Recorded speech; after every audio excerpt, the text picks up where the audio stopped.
Welcome back. ನೀವು ನೋಡ್ತಾ ಇದ್ದೀರಾ MGC school hub YouTube channel.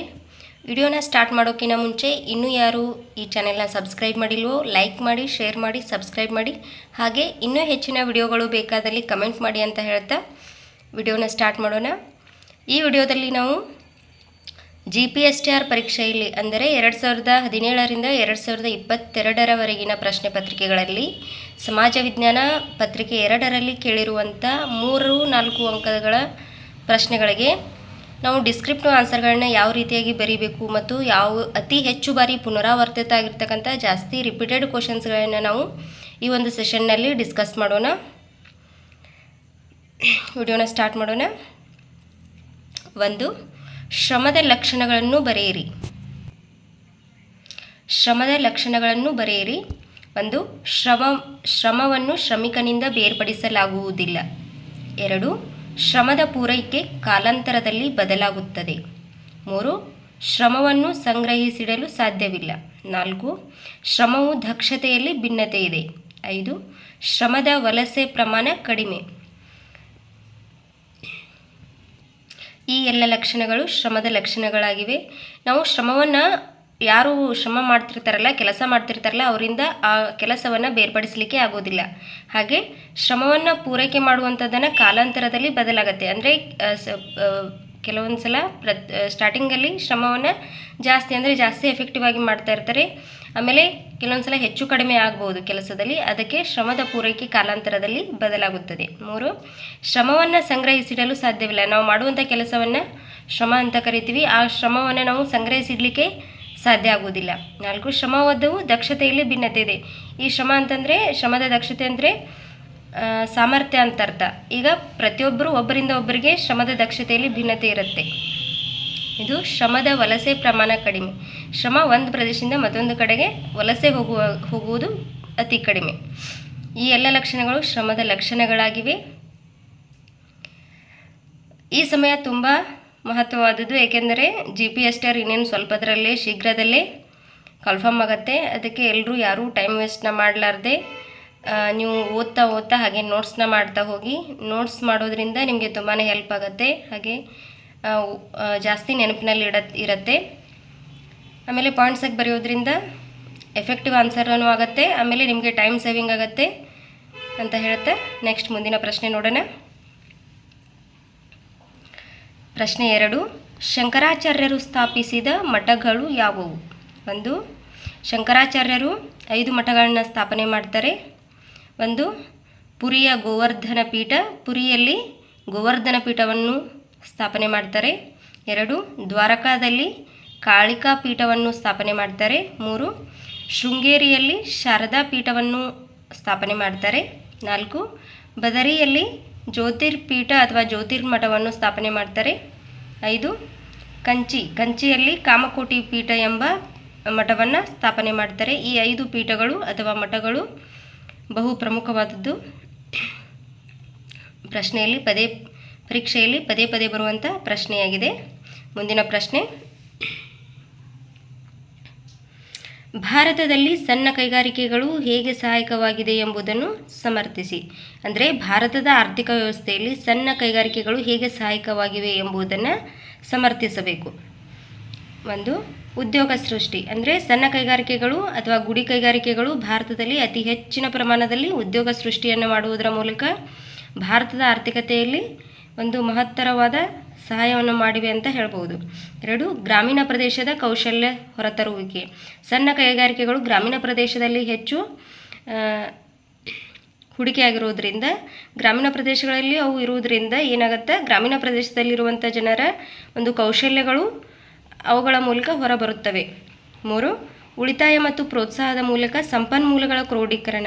ಸಣ್ಣ ಕೈಗಾರಿಕೆಗಳಲ್ಲಿ ಜನರು ಜಾಸ್ತಿ ಉಳಿತಾಯ ಮತ್ತು ಉಳಿತಾಯವನ್ನು ಮಾಡ್ತಾರೆ. ಅದರಿಂದ ಪ್ರೋತ್ಸಾಹದ ಮೂಲಕ ಸಂಪನ್ಮೂಲಗಳ ಕ್ರೋಢೀಕರಣ.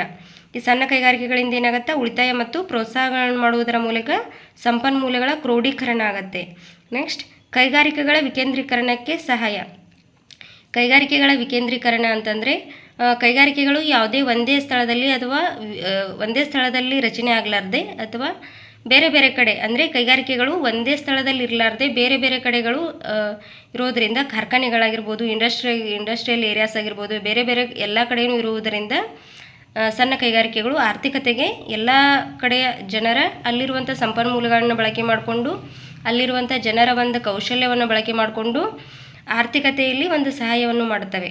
ನೆಕ್ಸ್ಟ್ ತಂತ್ರಜ್ಞಾನದ ಅಭಿವೃದ್ಧಿ ಸಣ್ಣ ಕೈಗಾರಿಕೆಗಳಿಗೆ ಅನುಕೂಲವಾಗಿದೆ.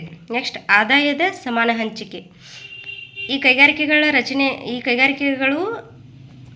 ಕೈಗಾರಿಕೆಗಳ ಸ್ಥಾಪನೆಯಿಂದ ಏನಾಗುತ್ತೆ ಅಂತಂದರೆ ಆದಾಯದ ಸಮಾನ ಹಂಚಿಕೆ. ಇಲ್ಲಿ ಮಹಿಳೆಯರು ಮತ್ತು ಪುರುಷರು ಕೆಲಸ ಮಾಡುವುದರಿಂದ ಅತಿ ಹೆಚ್ಚಿನ ಉದ್ಯೋಗಗಳು ದೊರೆಯುವುದರಿಂದ ಮಹಿಳೆಯರಿಗೆ ಮತ್ತು ಪುರುಷರಿಗೆ ಸಮಾನವಾದ ಆದಾಯವನ್ನು ಹಂಚಿಕೆಯಾಗಿರುತ್ತೆ. ನೆಕ್ಸ್ಟ್ ಹೊಸ ಆವಿಷ್ಕಾರಗಳಿಗೆ ಇದು ಸಹಾಯಕವಾಗಿದೆ. ಕೈಗಾರಿಕೆಗಳ ಪ್ರಾದೇಶಿಕ ವಿಸ್ತರಣೆ. ಸಣ್ಣ ಕೈಗಾರಿಕೆಗಳು ಬರುತ್ತಾ ಏನಾಗುತ್ತೆ, ಪ್ರಾದೇಶಿಕ ವಿಸ್ತರಣೆ ಅಂದರೆ ಮೊದಲಿಗೆ ಸಣ್ಣ ಪ್ರಮಾಣದಲ್ಲಿ ಸ್ಥಾಪನೆ ಮಾಡಿ ಅದರಿಂದ ಬಂಡವಾಳದಿಂದ ಲಾಭವನ್ನು ಪಡೆದು ಲಾಭದಿಂದ ಏನು ಮಾಡ್ತವೆ, ಅದೇ ಕೈಗಾರಿಕೆಗಳನ್ನು ದೊಡ್ಡ ಪ್ರಮಾಣದಲ್ಲಿ ಬೆಳೆಸುತ್ತಾ ಆ ಪ್ರದೇಶವನ್ನು ವಿಸ್ತರಣೆ ಮಾಡ್ತಾ ಸಾಗತ್ತೆ. ಈ ಎಲ್ಲ ಲಕ್ಷಣಗಳು ಭಾರತದಲ್ಲಿ ಸಣ್ಣ ಕೈಗಾರಿಕೆಗಳು ಭಾರತದ ಆರ್ಥಿಕ ವ್ಯವಸ್ಥೆಯಲ್ಲಿ ಸಹಾಯವಾಗಿವೆ ಎಂಬುದನ್ನು ವಿವರಿಸುತ್ತವೆ. ಮುಂದಿನ ಪ್ರಶ್ನೆ ಸಂಖ್ಯೆ 4. ಸಮಾಜದ ಪ್ರಕಾರಗಳು ಯಾವುವು? 1. ಬೇಟೆಗಾರಿಕೆ, ಆಹಾರ ಸಂಗ್ರಹಣಾ ಸಮಾಜ. ಈ ಸಮಾಜದಲ್ಲಿ ಬೇಟೆಗಾರಿಕೆ ಸಮಾಜದಲ್ಲಿ ಇದು ಪ್ರಾಚೀನವಾದಂಥ ಸಮಾಜ. ಆ ಸಮಾಜದಲ್ಲಿ ಪ್ರಪ್ರಥಮ ಬಾರಿಗೆ ಏನು ಮಾಡ್ತಿದ್ರು, ಬೇಟೆಗಾರಿಕೆಯನ್ನು ಮಾಡ್ತಾಯಿದ್ರು. ಬೇಟೆಗಾರಿಕೆ ಮಾಡುವುದರಿಂದ ಆಹಾರವನ್ನು ತಮ್ಮ ಆಹಾರವನ್ನು ತಾವೇ ಸಂಗ್ರಹಣೆ ಮಾಡ್ಕೋತಿದ್ರು. ಅಂದರೆ ಬೇಟೆಯಾಡುವುದರ ಮೂಲಕ ಪ್ರಾಣಿ ಪಕ್ಷಿಗಳನ್ನು ಬೇಟೆಯಾಡಿ ಅದನ್ನೇ ಏನು ಮಾಡ್ತಿದ್ರು, ಹಸಿ ಮಾಂಸವನ್ನು ತಮ್ಮ ಆಹಾರವನ್ನಾಗಿ ಸ್ವೀಕಾರ ಮಾಡ್ತಿದ್ರು. ತದನಂತರದಲ್ಲಿ ಬಂದಿದ್ದು ಪಶುಪಾಲನಾ ಸಮಾಜ. ಆಮೇಲೆ ಏನು ಮಾಡಿದರು ಅಂದರೆ ಬರಬರ್ತಾ ಕಾಲಾಂತರದಲ್ಲಿ ಆ ಪಶುಗಳನ್ನು ಏನು ಬೇಟೆಯಾಡ್ತಿದ್ರಲ್ಲ, ಬೇಟೆಯಾಡುವಂಥ ಸಂದರ್ಭದಲ್ಲಿ ಅವರಿಗೆ ಜಾಸ್ತಿ ಬೇಟೆ ಏನಾದರೂ ಸಿಕ್ತಪ್ಪ ಅಂತಂದರೆ ಈ ಬೇಟೆಯನ್ನು ಅಥವಾ ಒಂದು ಪ್ರಾಣಿಯನ್ನು ಏನು ಮಾಡ್ತಿದ್ರು, ತಂದು ಮನೆಯಲ್ಲಿ ಸಾಕ್ತಿದ್ರು. ಅದನ್ನ ಸಾಕಿ ಏನು ಮಾಡ್ತಿದ್ರು ಅಂದರೆ ಮುಂದೆ ಯಾವಾಗ ನಮಗೆ ಬೇಟೆ ಸಿಗಲಾರ್ದ ಸಮಯದಾಗ ನಾವು ಅದನ್ನು ಆಹಾರವನ್ನಾಗಿ ಬಳಸಬಹುದು ಅಂಥೇಳಿ ವಿಚಾರ ಮಾಡಿ ಪಶುಪಾಲನೆಯನ್ನು ಆರಂಭ ಮಾಡಿದರು. ಆಮೇಲೆ ಬಂದಿರತಕ್ಕಂಥದ್ದೇ ಅದೇ ಪಶುಪಾಲನಾ ಸಮಾಜ. 3. ಕೃಷಿ ಸಮಾಜ.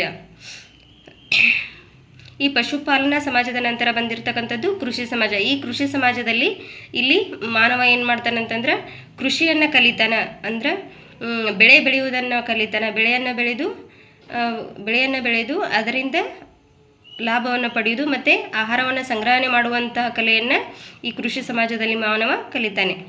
ನೆಕ್ಸ್ಟ್ ಗ್ರಾಮೀಣ ಸಮಾಜ.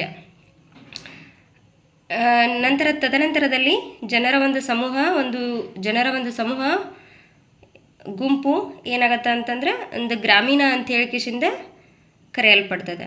ತದನಂತರದಲ್ಲಿ ಹಲವಾರು ಗ್ರಾಮೀಣ ಸಮಾಜಗಳು ಕೂಡಿ ನಗರ ಸಮಾಜಗಳಾಗ್ತವೆ. ನೆಕ್ಸ್ಟ್ 6. ಮಾಹಿತಿ ಸಮಾಜ. ಈ ಗ್ರಾಮೀಣ ಸಮಾಜಗಳು ನಗರ ಸಮಾಜಗಳಿಂದ ಏನಾಗುತ್ತೆ, ಮಾಹಿತಿ ಒಂದು ಸಮಾಜದಿಂದ ಮತ್ತೊಂದು ಸಮಾಜಕ್ಕೆ, ಅಂದರೆ ಒಂದು ಪ್ರದೇಶದಿಂದ ಮತ್ತೊಂದು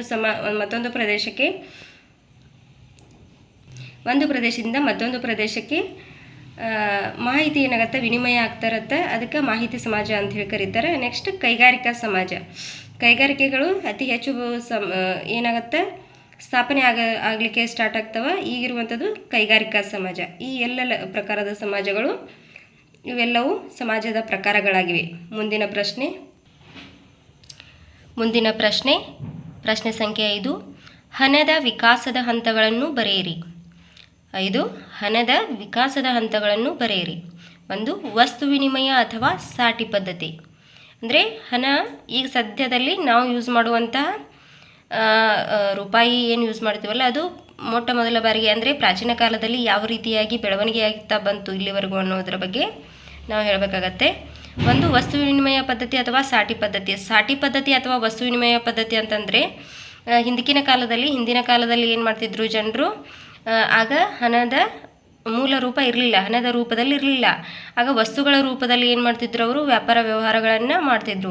ಫಾರ್ ಎಕ್ಸಾಂಪಲ್ ಈಗ ನಮ್ಮಲ್ಲಿ ಈಗ ಒಬ್ಬ ರೈತ ಗೋಧಿ ಬೆಳೆದಿದ್ರೆ ಇನ್ನೊಬ್ಬ ರೈತ ಜೋಳ ಬೆಳೀತಿದ್ದ. ಜೋಳ ಬೆಳೆದಿರ್ತಕ್ಕಂಥ ವ್ಯಕ್ತಿ ಗೋಧಿ ಬೆಳೆದಿರ್ತಕ್ಕಂಥ ವ್ಯಕ್ತಿಗೆ ಕೊಡ್ತಿದ್ದ, ಗೋಧಿ ಬೆಳೆದಿರ್ತಕ್ಕಂಥ ವ್ಯಕ್ತಿ ಜೋಳ ಬೆಳೆದಿರ್ತಕ್ಕಂಥ ವ್ಯಕ್ತಿಗೆ ಕೊಡ್ತಿದ್ದ. ಹೀಗಾಗಿ ಪರಸ್ಪರ ಒಬ್ಬರು ಇನ್ನೊಬ್ಬರ ನಡುವೆ ಏನಾಗ್ತಿತ್ತು, ವಸ್ತುಗಳನ್ನು ವಿನಿಮಯ ಮಾಡಿಕೊಳ್ಳುವುದರ ಮೂಲಕ ವ್ಯವಹಾರಗಳನ್ನು ಮಾಡ್ತಾಯಿದ್ರು. ಇದನ್ನು ಸಾಟಿ ಪದ್ಧತಿ ಅಥವಾ ವಸ್ತು ವಿನಿಮಯ ಪದ್ಧತಿ ಅಂಥೇಳಿ ಕರಿತೀವಿ. ಆಮೇಲೆ ನೆಕ್ಸ್ಟ್ ವಸ್ತು ರೂಪದ ಹಣ. ಆಮೇಲೆ ನೆಕ್ಸ್ಟ್ ಬಂದಿರತಕ್ಕಂಥದ್ದು ವಸ್ತು ರೂಪದ ಹಣ. ವಸ್ತು ರೂಪದ ಹಣ ಅಂತಂದರೆ ಇಲ್ಲಿ ಹಣ ಏನಾಗುತ್ತೆ, ಇಲ್ಲಿ ವಸ್ತು ರೂಪದಲ್ಲಿ ಕೆಲಸ ಮಾಡುತ್ತೆ. ಫಾರ್ ಎಕ್ಸಾಂಪಲ್, ಈಗ 1 ಸೇರು ಗೋಧಿಗೆ ಇಲ್ಲ 1 ಸೇರು ಜೋಳಕ್ಕೆ ಅಥವಾ 1 kg ಜೋಳಕ್ಕೆ 3 ಸೇರು ಜೋಳ ಕೊಡಬೇಕು, ಅಥವಾ 3 ಸೇರು ಅಕ್ಕಿ ಕೊಡಬೇಕಪ್ಪ, ಅಥವಾ 3 ಸೇರು ಗೋಧಿ ಕೊಡಬೇಕು ಅಂದರೆ ಏನಾಗ್ತಿತ್ತಂದ್ರೆ, ಈಗ ಒಬ್ಬ ವ್ಯಕ್ತಿ ಹಸು ಮಾರಾಕತ್ತಾನಪ್ಪ ಅಂತಂದರೆ ಅವನಿಗೆ ಹಸುವಿಗೆ ಬದಲಾಗಿ ಏನು ಮಾಡಬೇಕಾಗಿತ್ತು, ಬೇರೆ ಯಾವುದಾದ್ರೂ ಒಂದು ವಸ್ತುವಿಗೆ ಒಂದು ಬೆಲೆಯನ್ನು ಕಟ್ಟಿ ಆ ರೂಪದೊಳಗೆ ಕೊಡಬೇಕಾಗಿತ್ತು. ಇದು ವಸ್ತು ರೂಪದ ಹಣದ ಪದ್ಧತಿ ಅಂತ ಕರಿತೀವಿ. ಫಸ್ಟ್ ಬಂದಿದ್ದು ವಸ್ತು ವಿನಿಮಯ ಪದ್ಧತಿ ಅಥವಾ ಸಾಟಿ ಪದ್ಧತಿ. ತದನಂತರದಲ್ಲಿ ವಸ್ತು ರೂಪದ ಹಣ. 3 ಲೋಹದ ಹಣ. ಲೋಹದ ಹಣ ಅಂತಂದರೆ ಈಗ ರಾಜರುಗಳ ಆಳ್ವಿಕೆಯ ಕಾಲದಲ್ಲಿ ಬಂದಿರತಕ್ಕಂಥದ್ದು ಲೋಹದ ಹಣ. ಅಂದರೆ ಕಂಚಿನ ಹಣ, ಕಂಚು, ಚಿನ್ನ, ಬೆಳ್ಳಿ, ಈ ಎಲ್ಲ ಲೋಹಗಳಿಂದ ಏನಾಗ್ತಾಯಿತ್ತು, ಹಣದ ರೂಪದಲ್ಲಿ ಅಂದರೆ ಆ ಕಾಯಿನ್ಗಳನ್ನು ಮಾಡಿ, ಕಾಯಿನ್ಗಳ ಮೂಲಕ ಅವು ಕಂಚಿನ ನಾಣ್ಯಗಳು, ಲೋಹದ ನಾಣ್ಯಗಳು, ಆಮೇಲೆ ಬೆಳ್ಳಿಯ ನಾಣ್ಯಗಳು, ಚಿನ್ನದ ನಾಣ್ಯಗಳು ಏನದು ಬಳಕೆಗೆ ಬರ್ತವೆ. ನೆಕ್ಸ್ಟ್ ಕಾಗದ ಹಣ. ಕಾಗದ ಹಣ ಅಂತಂದರೆ ಈಗೆಲ್ಲ ನಾವು ಬಳಸುವಂಥದ್ದು ಕಾಗದದ ಹಣ, ಕಾಗದ ರೂಪದಲ್ಲಿರುವಂಥ ಹಣ. 5 ಪ್ಲಾಸ್ಟಿಕ್ ಹಣ. ಪ್ಲಾಸ್ಟಿಕ್ಗಳನ್ನು ಬಳಕೆ ಮಾಡಿರ್ತಕ್ಕಂಥ ಹಣ, ಮೊಹಮ್ಮದ್ ಬಿನ್ ತುಗ್ಲಕನ ಕಾಲದಲ್ಲಿ ಬಂದಿರತಕ್ಕಂಥ ಹಣ. ನೆಕ್ಸ್ಟ್ ಬ್ಯಾಂಕ್ ಹಣ. ನೆಕ್ಸ್ಟ್ ಈಗ ಅಟ್ ಪ್ರೆಸೆಂಟ್ ಇರುವಂಥದ್ದು ಕ್ರೆಡಿಟ್ ಕಾರ್ಡ್ ಅಥವಾ ಡೆಬಿಟ್ ಕಾರ್ಡ್ಗಳ ಮೂಲಕ ಇರುವಂಥ ಹಣ. ಈ ಎಲ್ಲವೂ ಹಣದ ವಿಕಾಸದ ಹಂತಗಳು. ಮುಂದಿನ ಪ್ರಶ್ನೆ ಸಂಖ್ಯೆ 6. 4 Rಗಳನ್ನು ವಿಸ್ತರಿಸಿ ಬರೆಯಿ. 4 R ಅಂತ ಕರಿತೀವಿ. 4 Rಗಳನ್ನ ಏನು ಮಾಡಿರಿ, ವಿಸ್ತರಿಸಿ ಬರೆಯಿರಿ ಅಂತ ಕೇಳಿದ್ದಾರೆ. ಒಂದು ಉತ್ತರ ಆರ್. ಫಸ್ಟ್ ಆರ್ ಅಂತಂದರೆ ರೆಡ್ಯೂಸ್ ಅಂತ ಅರ್ಥ. ರೆಡ್ಯೂಸ್ ಅಂತಂದರೆ ಸಂಪನ್ಮೂಲಗಳ ಬಳಕೆಯನ್ನು ಕಡಿಮೆ ಮಾಡುವುದು. ಫಸ್ಟ್ ಆರ್ ಅಂತಂದರೆ ರೆಡ್ಯೂಸ್ ಅಂತಂದರೆ ಸಂಪನ್ಮೂಲಗಳ ಬಳಕೆಯನ್ನು ಕಡಿಮೆ ಮಾಡುವುದು. ಸೆಕೆಂಡ್ ಆರ್ ರೀಯೂಸ್ ಅಂತಂದರೆ ಸಂಪನ್ಮೂಲಗಳ ಪುನರ್ಬಳಕೆ. ರೀಯೂಸ್ ಅಂತಂದರೆ ಸಂಪನ್ಮೂಲಗಳ ಪುನರ್ಬಳಕೆ. 3 ಆರ್ ಅಂದರೆ ರೀಚಾರ್ಜ್ ಅಂದರೆ ಪುನಃ ಭರ್ತಿ ಮಾಡುವಿಕೆ, ಸಂಪನ್ಮೂಲಗಳು ಪುನಃ ಭರ್ತಿ ಮಾಡುವಿಕೆ. Next R. Fourth R research ಅಂದರೆ ಸಂಶೋಧನೆ ಅಂತ ಅರ್ಥ, ಸಂಶೋಧನೆಯನ್ನು ಮಾಡುವುದು. ನೆಕ್ಸ್ಟ್ ಮುಂದಿನ ಪ್ರಶ್ನೆ, ಬ್ಯಾಂಕುಗಳು ನಿರ್ವಹಿಸುವ ಕಾರ್ಯಗಳು ಯಾವುವು? ಬ್ಯಾಂಕುಗಳು ನಿರ್ವಹಿಸುವ ಕಾರ್ಯಗಳು ಯಾವುವು? 1 ಸಾರ್ವಜನಿಕರಿಂದ ಠೇವಣಿ ಅಂಗೀಕರಿಸುವುದು ಅಂತಂದರೆ, ಸಾರ್ವಜನಿಕರಿಂದ ಠೇವಣಿ ಅಂಗೀಕರಿಸುವುದಂದರೆ ಎಫ್ ಡಿಗಳನ್ನ ಏನು ಮಾಡ್ಕೊಳ್ತಾರಲ್ಲ, ಈಗ ಜನರು ಯಾವ ರೀತಿಯಾಗಿ ಬ್ಯಾಂಕಲ್ಲಿ ಎಫ್ ಡಿಗಳನ್ನ ಇಡ್ತಾರಲ್ಲ, ಅದು ಠೇವಣಿ ಇಡುವುದು ಅಂದರೆ ಸಾರ್ವಜನಿಕರಿಂದ ಠೇವಣಿಯನ್ನು ಅಂಗೀಕರಿಸುವುದು. 2 ಸಾಲ ಪತ್ರಗಳನ್ನು ಹಾಗೂ ಜವಾಬ್ದಾರಿ ಪತ್ರಗಳನ್ನು ಒದಗಿಸುವುದು. ಬ್ಯಾಂಕುಗಳು ಸಾಲಗಳನ್ನು ಕೊಡುತ್ತೆ ಸಾರ್ವಜನಿಕರಿಗೆ, ಹಾಗೆ ಅದಕ್ಕೆ ಜವಾಬ್ದಾರಿ ಪತ್ರಗಳನ್ನು ಒದಗಿಸುವುದು. ನೆಕ್ಸ್ಟ್ 3 ಭದ್ರತಾ ಕಪಾಟುಗಳನ್ನು ಬಾಡಿಗೆ ಕೊಡುತ್ತದೆ. ಭದ್ರತಾ ಕಪಾಟುಗಳಂತಂದರೆ ಲಾಕರ್ಗಳು. ಈಗ ಬ್ಯಾಂಕ್ಗಳಲ್ಲಿ ನಮ್ಮ ವಸ್ತುಗಳನ್ನು ಸೇಫಾಗಿಡಲಿಕ್ಕೆ ನಾವೇನು ಮಾಡ್ತೀವಿ, ಲಾಕರ್ಗಳನ್ನ ತಗೋತೀವಲ್ಲ, ಅದಕ್ಕೆ ಇಂತಿಷ್ಟು ಅಮೌಂಟ್ ಅಂತ ಕಟ್ ಮಾಡ್ತಾರೆ, ಅದಕ್ಕೆ ಭದ್ರತಾ ಕಪಾಟುಗಳನ್ನು ಬಾಡಿಗೆ ಕೊಡುತ್ತದೆ. ನೆಕ್ಸ್ಟ್ ಹಣದ ಭದ್ರತೆ ಕಾಪಾಡುತ್ತದೆ. ಹಣಕ್ಕೆ ಏನಿರುತ್ತೆ, ನಾವು ಬ್ಯಾಂಕಲ್ಲಿ ಇಟ್ಟಿರುವಂಥ ಹಣಕ್ಕೆ ಒಂದು ಸೇಫ್ಟಿ ಇರುತ್ತೆ, ಅದಕ್ಕೆ ಹಣದ ಭದ್ರತೆಯನ್ನು ಕಾಪಾಡುತ್ತದೆ. ನೆಕ್ಸ್ಟ್ ಹುಂಡಿಗಳನ್ನು ಸೋಡಿ ಮಾಡುವುದು, ಅದು ಹುಂಡಿಗಳನ್ನು ಸೋಡಿ ಮಾಡುವುದು. ನೆಕ್ಸ್ಟ್ ಸಾಲಗಳನ್ನು ಕೊಡುವುದು, ಬ್ಯಾಂಕು ಸಾಲಗಳನ್ನು ಕೊಡುತ್ತೆ. ಈ ಎಲ್ಲ ಕಾರ್ಯಗಳನ್ನ ಬ್ಯಾಂಕ್ ನಿರ್ವಹಿಸುತ್ತೆ. ಇನ್ನೂ ಹೆಚ್ಚಿನ ಕಾರ್ಯಗಳನ್ನು ಬ್ಯಾಂಕುಗಳು ನಿರ್ವಹಿಸುತ್ತವೆ, ಆದರೆ ಎಕ್ಸಾಮ್ ದೃಷ್ಟಿಯಿಂದ ನಾವು ಎಷ್ಟು ಬರೀಬೇಕಲ್ಲ ಅಷ್ಟನ್ನು ಮಾತ್ರ ಇಲ್ಲಿ ವಿವರಣೆ ಕೊಟ್ಟಿದ್ದೀವಿ. ನೆಕ್ಸ್ಟ್ ಮುಂದಿನ ಪ್ರಶ್ನೆ ಸಂಖ್ಯೆ 8. ಉದ್ಯಮಗಾರಿಕೆಯ ಲಕ್ಷಣಗಳನ್ನು ತಿಳಿಸಿರಿ. ಉದ್ಯಮಗಾರಿಕೆಯ ಲಕ್ಷಣಗಳನ್ನು ತಿಳಿಸಿರಿ. 1 ಸೃಜನಾತ್ಮಕತೆ, 2 ಕ್ರಿಯಾತ್ಮಕ, 3 ನಾಯಕತ್ವ, 4 ಗುರಿ ಮುಟ್ಟುವಿಕೆ, 5 ಸಮಸ್ಯೆ ಪರಿಹಾರ, 6 ವಚನ ಬದ್ಧತೆ. ಸೃಜನಾತ್ಮಕ ಅಂತಂದರೆ ಈಗ ನಾವು ಒಬ್ಬ ಬಿಸ್ನೆಸ್ ಮ್ಯಾನ್ ಅಥವಾ ಒಂದು ಬಿಸ್ನೆಸ್ಸನ್ನು ಸ್ಟಾರ್ಟ್ ಮಾಡಬೇಕಾದ್ರೆ ಅಲ್ಲಿ ಸೃಜನಾತ್ಮಕ ಕ್ರಿಯೇಟಿವ್ ಆಗಿ ಏನಿರಬೇಕು, ಐಡಿಯಾಗಳಿರಬೇಕು. ಆ ಐಡಿಯಾಗಳನ್ನು ನೆಕ್ಸ್ಟ್ ಕ್ರಿಯಾತ್ಮಕ ಅಂದರೆ ಯಾವ ರೀತಿಯಾಗಿ ನಾವು ಆ್ಯಕ್ಟಿವ್ ಆಗಿ ಎಲ್ಲೆಲ್ಲಿ ಯಾವ ರೀತಿಯಾಗಿ ನಾವು ಅವುಗಳನ್ನು ಬಳಸಬೇಕು ಅನ್ನುವಂಥದ್ರ ಬಗ್ಗೆ ಕ್ರಿಯಾತ್ಮಕವಾಗಿ ವಿಚಾರ ಮಾಡಬೇಕು. 3 ನಾಯಕತ್ವ, ಲೀಡರ್ಶಿಪ್ ಕ್ವಾಲಿಟೀಸ್ ಇರಬೇಕು. 4 ಗುರಿ ಮುಟ್ಟುವಿಕೆ ಅಂತಂದರೆ ಎಷ್ಟು ನಾವು ಯಾವ ರೀತಿಯಾಗಿ ಪ್ಲ್ಯಾನ್ ಮಾಡಿರ್ತೀವಲ್ಲ ಆ ಪ್ಲ್ಯಾನ್ ಪ್ರಕಾರ ರೀಚ್ ಆಗಬೇಕಾದ್ರೆ ಅದಕ್ಕೆ ಗುರಿ ಮುಟ್ಟುವಿಕೆ ಅಂತ ಹೇಳ್ತೀವಿ. ಸಮಸ್ಯೆ ಪರಿಹಾರ, ಒಂದು ಬಿಸ್ನೆಸ್ಸನ್ನು ಸ್ಟಾರ್ಟ್ ಮಾಡಬೇಕಾದ್ರೆ, ಉದ್ಯಮಗಾರಿಕೆಯನ್ನು ಸ್ಟಾರ್ಟ್ ಮಾಡಬೇಕಾದ್ರೆ, ಒಂದು ಉದ್ಯಮವನ್ನು ಸ್ಟಾರ್ಟ್ ಮಾಡಬೇಕಾದ್ರೆ ಅಲ್ಲಿ ಸಾಕಷ್ಟು ಸಮಸ್ಯೆಗಳಿರುತ್ತೆ.